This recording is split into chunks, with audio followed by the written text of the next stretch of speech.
Hello, everyone, and welcome back to another episode of Creating Wealth. And we have our amazing coach and mentor, Robert Allen. How are you doing? Hey, Marjorie, great. And today we're going to be talking about a super cool topic that you love, which is how can we invest with other people's money? First of all, is that even legal? To borrow somebody else's money to put into a real estate deal? I'm going to say generally yes, but if you're raising lots of money and putting people into deals without being really careful about the legal rules, there are some rules about raising money.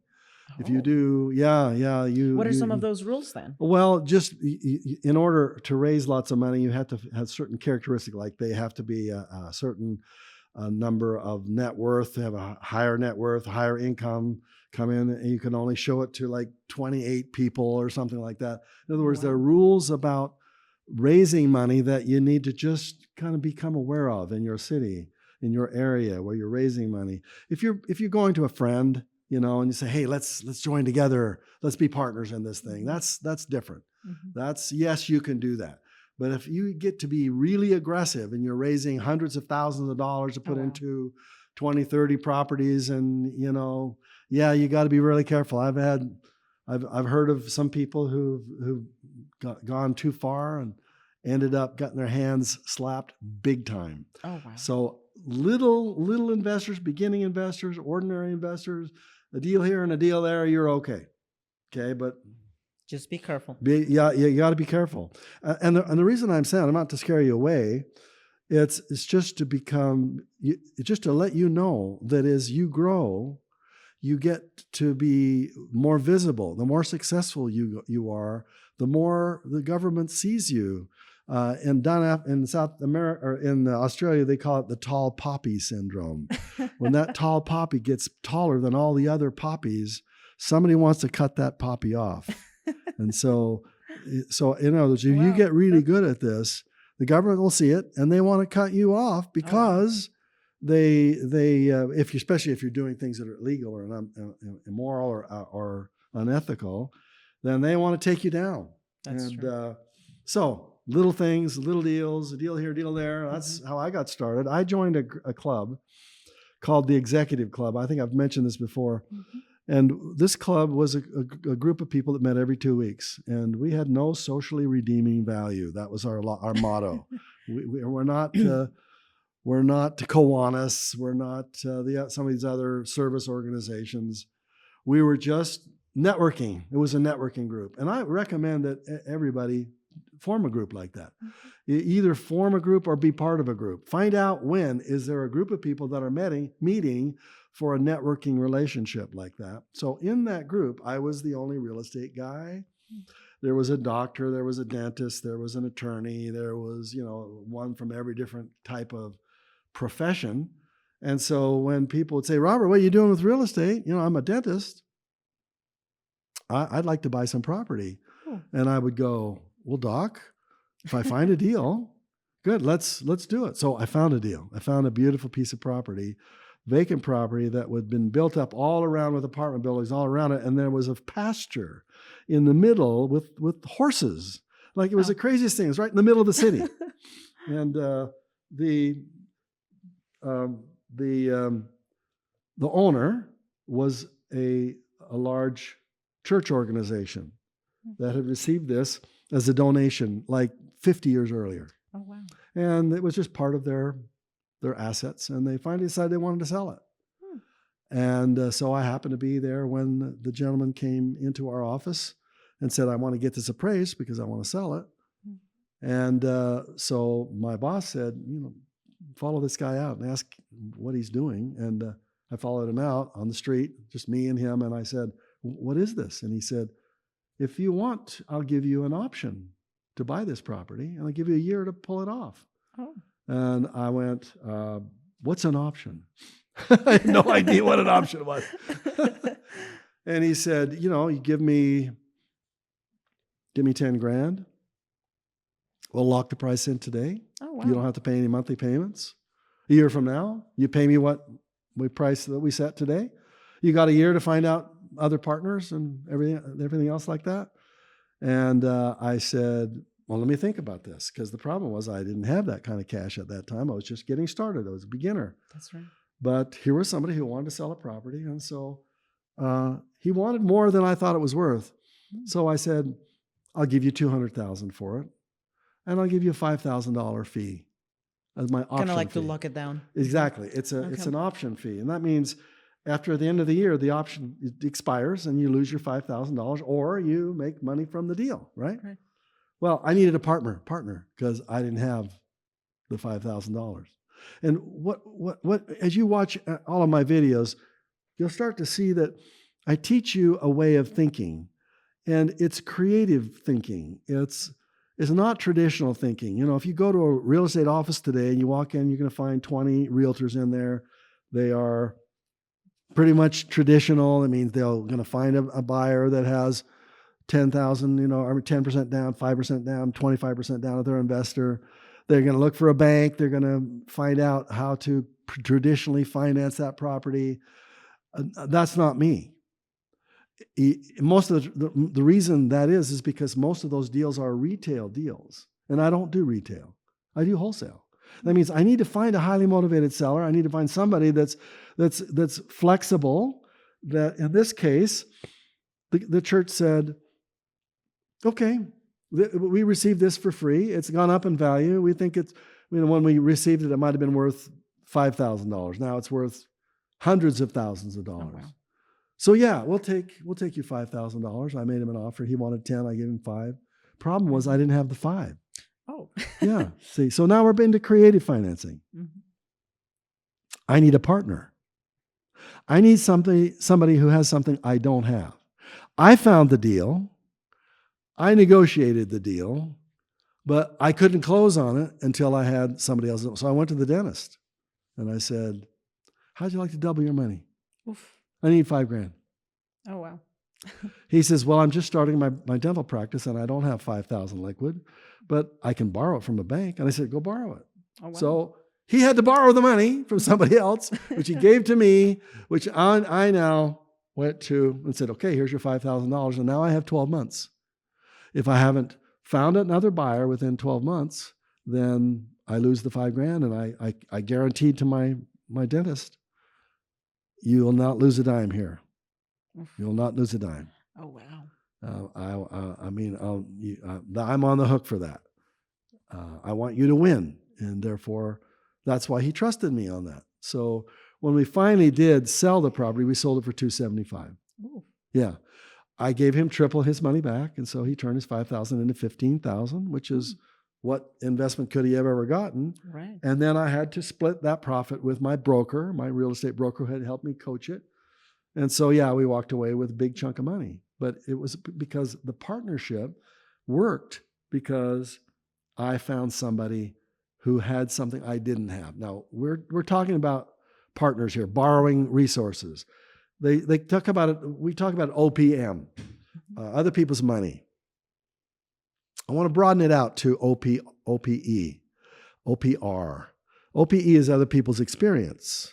So yeah, I want to attract somebody that's got experience that I don't have. That's OPE. OPR is other people's resources such as cash, cash flow, credit, collateral, meaning, okay, if you don't have it, does somebody you know have it? Do they have it? One of my first 12-unit apartment buildings was bought, nothing down. When my partner and I arranged for the financing to be done in such a way that the seller got lots of cash from a refinance, but we didn't have to come up with any money as a down payment because the seller carried back some financing. That's kind of a tricky deal here. I won't go into that example, but except to say, I couldn't qualify for that loan. Oh. So I went to a friend who was wealthy, and I said, how'd you like to own half ownership in an apartment building for nothing down? He said, well, yeah. I said, it requires your signature. You need to qualify for this mortgage. It's on a 12-unit apartment building. I couldn't qualify for it, but he could. Same thing with that dentist. This is the deal. Within a year, we turned that property into serious money. Cash, chunks of cash. Right. Wouldn't have been able to do it without his down payment. Now, sometimes you buy a property and you buy it. And when you're buying with lots of leverage, that means your loans are 100% of the value of that property. That's what leverage is. It's when you buy with nothing down. That means there's lots of loans against it. If you put 25% down, there'd only be a 75% loan against it. But if you put nothing down, then you got higher monthly payments. You got more challenge problems. Sometimes you'll have negative cash flow. The negative cash flow means all the rents that come in and all the expenses are paid out plus the mortgage, and you have $500 negative. I mean, you are losing money every month. That's not fun, is it? Well, what if you knew you were going to do some increasing in the value of that property? You knew you were going to fix it up. You're going to increase its value, increase its income. You knew that within a year or so, that property would definitely increase in value. You'd increase the rents. The negative cash flow would go away, but you don't have the $500,000 a month. In the meantime, it's either going to come out of your pocket or it comes out of somebody else's pocket. So maybe you say to an investor, a friend, tell you what, I can get this with nothing down, but the monthly payments are going to be too much to cover. The rent won't cover the expenses. I need $500,000 a month, $2,000, whatever it happens to be. It depends on how big the property is. And you could say to that partner, that's your way. It's kind of like high monthly down payments. Mm-hmm. If you make this monthly payment over a period of time, I'll give you half ownership in this property.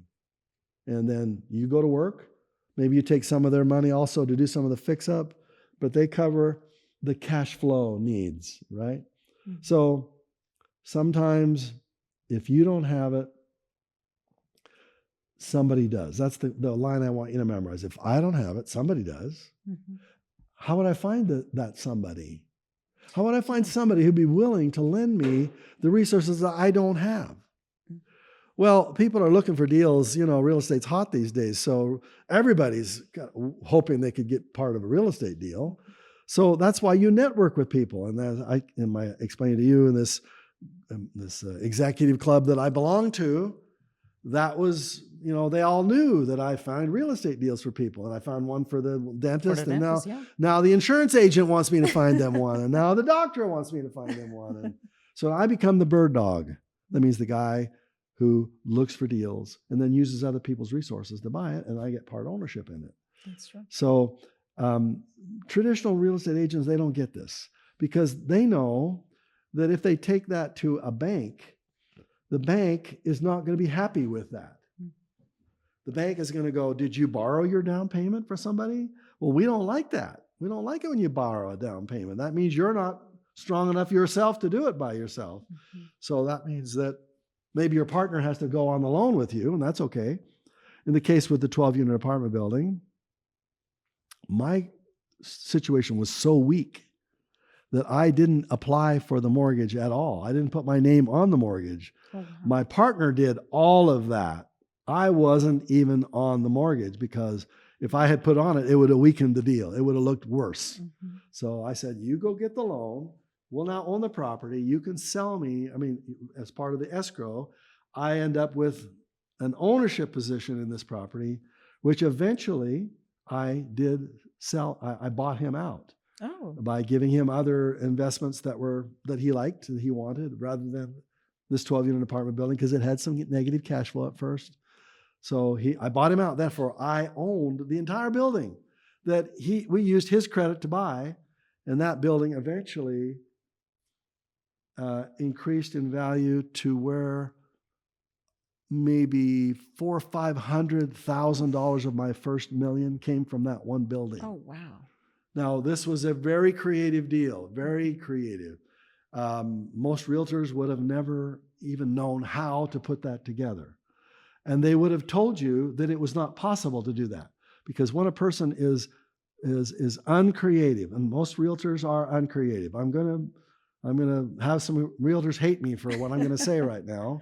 I remember I was a realtor for many years. Or maybe some of them may change their heart and be more creative from this conversation. So I hope so. Yeah. So these realtors are trained to go get the easiest, fastest deal. They're lazy. Find me a good, strong buyer. Find me a seller who wants what they want. I'll promise them they can get their price. I find the strong buyer. The bank makes a loan. It's retail. I don't want a retail deal. If you're buying retail, that means you're making mistakes on your investment portfolio. For example, right now, we have people who are they make an offer on a property and there's 12 other offers on the same property. So what are they doing? They're bidding up the price of that property. Now, it's okay to bid it up if you know that property is undervalued, or if you know that what you'll do with that property will increase its value dramatically. It's okay to pay more than what the market is bearing. It's okay to pay more. But if you're paying more because you want to just get in, hoping that property will increase in value, that's speculating. And that's what happened in 2008, 2009. There was too much money chasing too few properties, and people were bidding up properties. They're buying retail. This is stupid. Don't do this. I would rather you did not buy anything than you buy a property that's overvalued. Will it eventually increase in value enough over a period of years where eventually the mortgage gets paid down and the property will increase in value naturally? Maybe that might happen. But it's still speculating. Yeah, but you're still speculating. Mm-hmm. And this is what happens with most investors. They'll pay retail or above retail, and then they can't rent it out for enough to cover their mortgage payment. So it's negative cash flow. So you get 5 of those, and it's sucking $2,000, $3,000, $4,000 a month out of your life. And after a while, you become a highly motivated seller. You go, I didn't buy into this. I thought this property would double in value, and then I would sell it, pay off my mortgages, pay off my losses on my deals. I walk away some profit, and then, well, that's just not smart. It just isn't. So if you're going to borrow some money from somebody else, if you're going to borrow their resources, cash flow, credit, or collateral, it must be a wholesale deal. You use creative financing to make a good deal great, not to make a bad deal better. So a bad deal it's always a bad deal. It's retail. It's above retail. It's negative cash flow. That's a bad deal. Don't use creative financing for that. That's stupid.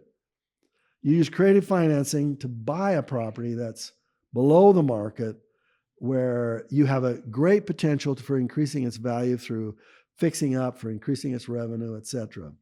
And most beginning investors, they don't get this. They just see everybody's buying property, and they say, I got FOMO. People are gonna miss out here on this real estate thing. Well, didn't we learn this 10 years ago? We learned this. We learned it. Hello. They're lacking that experience, but now they have it. Yeah. So thank you for sharing that. And also I noticed that when you were mentioning about convincing your partner, it was really cool how you mentioned, oh yeah, this person is also going to win. So the way that you approach it, personally, I noticed that your method is more like making sure that your partner wins, the seller wins, you win. Exactly. And it also makes it easy for any possible partners to be like, oh, actually, I can make really good deals with Robert Allen. I can actually make profit out of it, and I'm not going to get my money ripped off. So. With the way we buy real estate these days, when we buy a house, and we buy one a day now, we have a system. We know exactly what we're doing. We buy it based upon the narrow parameters, and we say no to lots of deals, most of the deals. Mm-hmm. Every once in a while, one deal will fit in the parameters. We know we can make cash flow from it. We know it can increase in value. We know long term is good. It's smart, but most people they don't do that. They get involved in the frenzy of buying real estate when everybody else is buying it. And even in a hot marketplace, there are deals. I just heard one of my students actually is taught somebody to do this deal, and it was a property that was vacant, and it was boarded up, and nobody wanted it. And the reason nobody wanted it is because it looked horrible, it looked terrible, right? Mm-hmm. And he needed the money to buy it, and to fix it up. And it was going to cost, $20,000-$30,000 to fix it up. When it was all fixed up, it was going to double, triple, quadruple in value from what they paid for it. But most people, they don't look at deals like that in the same way that we do. It was in a neighborhood, had very nice homes. It was in a lower middle class neighborhood. There weren't vacant properties. There weren't cars abandoned on lots. It was a neighborhood that was below median price, which is where I want you to invest, below the median price in that neighborhood. But it's just been sitting there for so long that the neighbors didn't even think it was worth buying. Oh, wow. The neighbors just hated the guy that owned it. He didn't live there. They boarded it up. And yet the neighbor across the street was the one that actually bought it. My student bought it. Fixed it up and sold it. Didn't even fix it up. Oh. Just went to the guy across the street and said, would you like to own this property across the street from you? Yeah, it's $20,000 more than what he bought it for. And therefore, without really spending any time or money on it, he was able to flip it to the guy across the street who could have bought it himself. Wow. He was sitting across his own street. So don't tell me that there aren't deals out there. There are deals everywhere. But the real estate realtors, the realtor game is, since it's retail, there's lots of activity on some properties that are available. And I just say, don't get involved in that game. Don't do that. Don't buy that way. Not That's smart. Not smart. And also, you don't have to be scared of maybe losing one or two of those bad deals that look like good deals, because there's always a really, really good deal that could be right around the corner. You just have to open your creative eyes and be able to see it. Yeah. And then creativity means, how do I pull together some non-traditional ways of solving that seller's problem that is different than the realtor would offer? The realtor would want to list the property, want to list it at whatever the higher price would be. What do you want for your property? I'll list it at that. That's not negotiation. That's just giving the seller what he wants, And they put it on the marketplace. That's just not smart investing. We just don't do it that way. That's true. Well, thank you so much, Robert. Again, and such a pleasure to always have more knowledge from you. And now to all our audience, they are more than able to start investing. If you don't have the resources, go and find someone that does. Buy two this year, buy two next year, buy two the year after that. Within 10 years, you'll have 20. Those 20 will make you rich. They'll give you cash flow. You'll retire in 10 years from today. Financially free. Exactly. That's true. Thank you so much, Robert Allen. And to all our audience, get started on real estate. Let's start buying a couple houses. You can do it.